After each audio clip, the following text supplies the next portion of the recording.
ga amarya ga angwanta soyayya.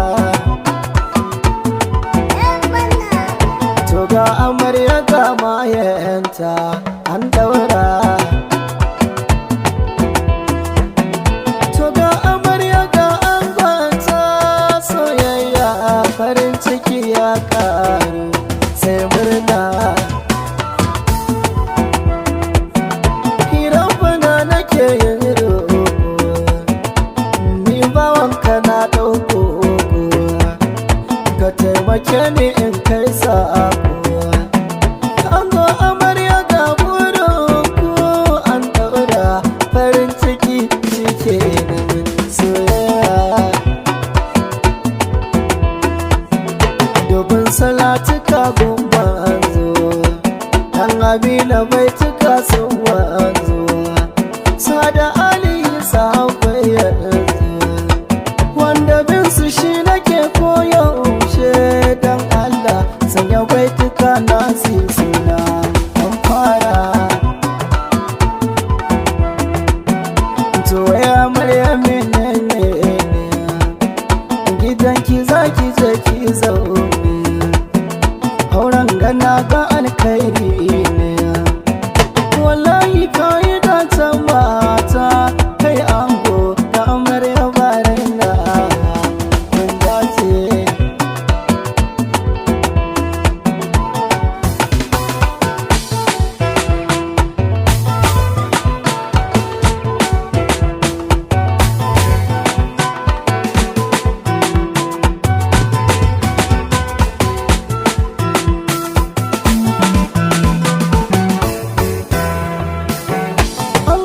Kaga karshen zance, amarya sai da ka tantance, kayo wa 'yan samari kwace. Auta na yauji mai waka ne na shirya, gun amarya ga waka ta ga ango. Abun bida ashe ya samu, ango amarya yau dai ga mun zo biki kamar danginmu, taro na gaske taron ƙauna. Ga ango ga amarya yau kun aure soyayya. Soya da ku alkhairi ne, aure kuka yi yau sunna ne, zaman da za ku yi sirri ne, a da kuna ta labari, sai gashi kun shigo tsarin. Jiran jira ta kare muku an daura, ku kada ake nuna a taron nan.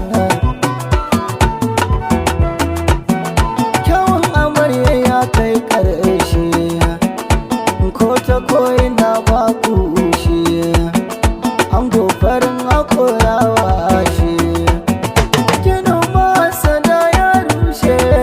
Sai kunya ga amarya ga angonta an daura. Muna tayi ana nuna mu, waɗansu ko suna kushe mu, ba mata su ce mu ga mu, da rabu shi ya san kimar mu, kome muke na dubin mu, mu masu san mu ne jarumanmu. Sannan abin da ke burge ni a duniya, kowa na da alkhairin yansa ko shari.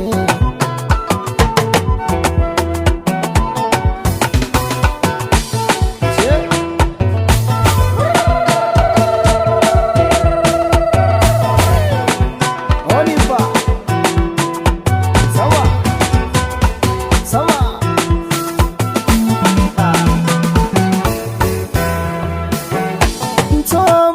ga angwankiya, na san kina da tarbiyyar kiya, karki dinga yi mai tsaki, ki sa ya dinga labarin kiya, shi ma na san yana kishin kiya, bai san abin da zai bata kiya, zai kare dukkanin